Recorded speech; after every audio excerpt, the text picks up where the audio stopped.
This is the second video in the series concerning free body diagrams and how to solve dynamics problems, Newtonian problems.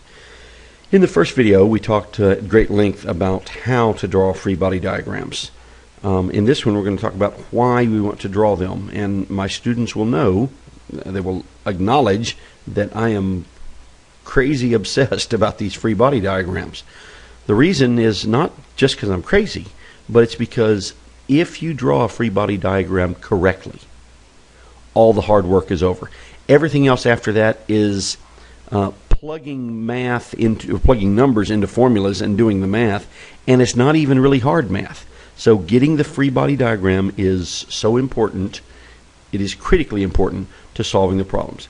I thought the best way to illustrate that was to give you a problem that without a free body diagram would seem nearly intractable, nearly impossible to solve.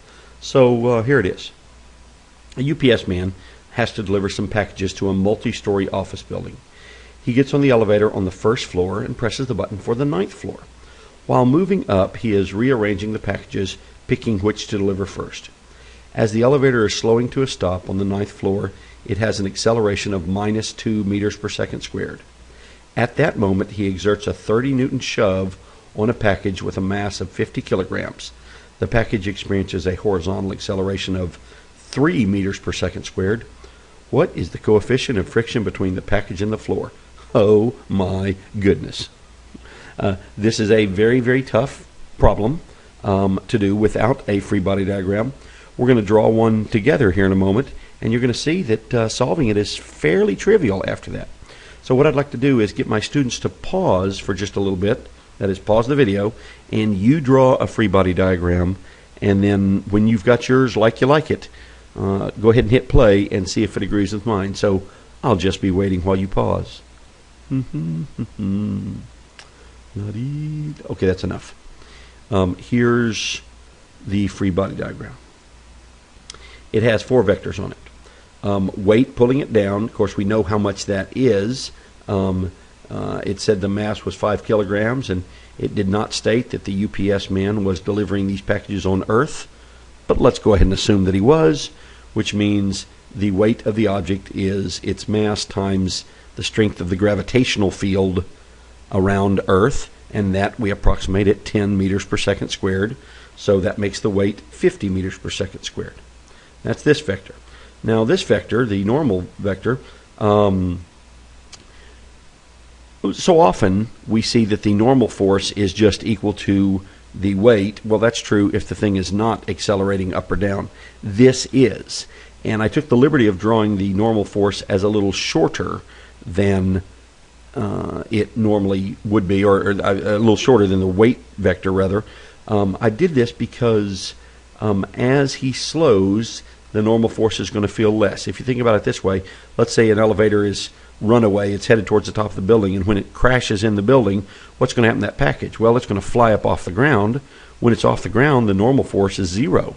So you can imagine that as it slows down rather than crashing, that normal force would be less than the weight. So we'll examine those two in a minute. And then the horizontal forces are that external force, that shove that he gave it of 30 newtons going to the right, and then to the left, opposing the motion, is friction. We don't know how much the friction is, but we will know here in just a little bit. So that said, that's the free body diagram. That's all the hard work. The next step after you get the free body diagram created is to use Newton's first law, just this one right here. I'm sorry, that was this is actually his second law. But here's the deal, and a lot of students miss this. On the left side of this equation is the sum of the forces. Over here are all the forces. So I'm going to use the picture, the free body diagram, to tell me what to put on the left side of this equation. On the right side, mass times acceleration, I can't get that from here because all this tells me is what the forces are.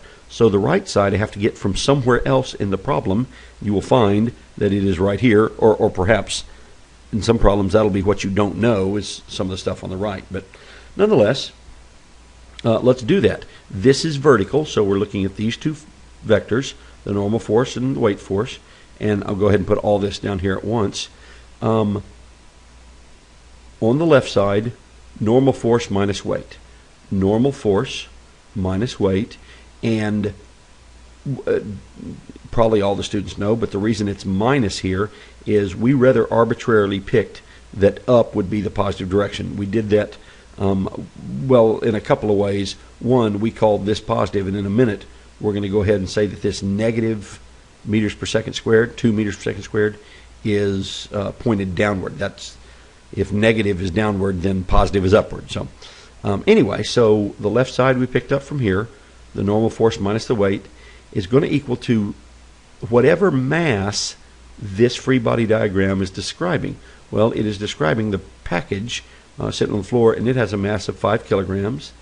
And then we're going to plug in whatever acceleration it says we had. So plugging the numbers. I don't know what the normal force is. Minus 50 newtons. That came from its weight, just its mass times its mass in kilograms, 5 kilograms, times 10 meters per second squared, equals that mass, 5 kilograms, the only mass we got in this problem, times the acceleration it's experiencing, and that's where, see how that negative is?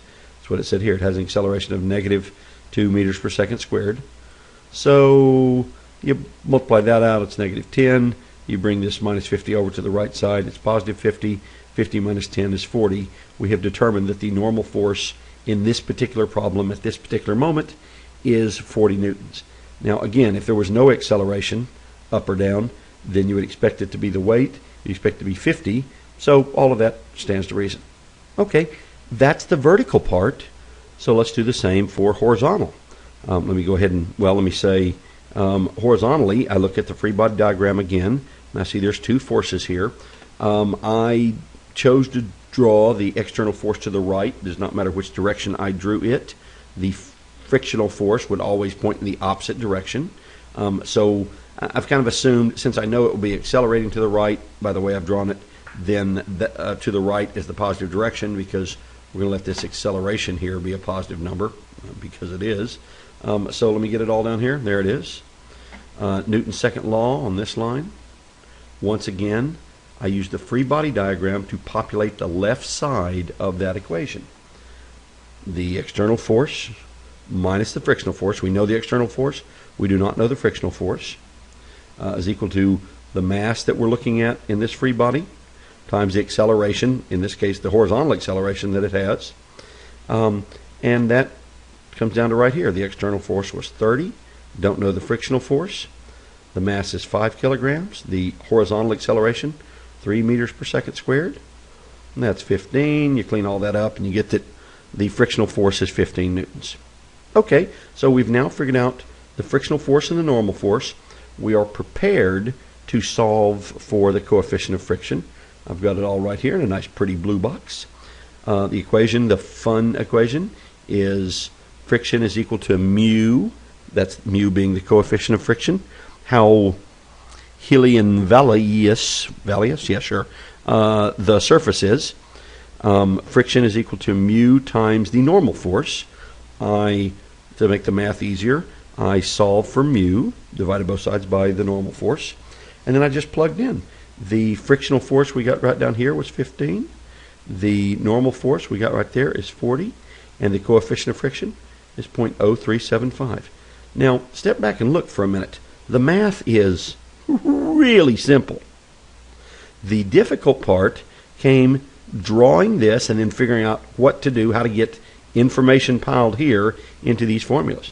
But this is all there is to it. There's nothing more complicated than that. So, the end of this video, I'll do a couple of videos where I do some complicated examples, although this one has a whole lot of more moving parts than they normally do, but we'll do some of those connected things in the next video.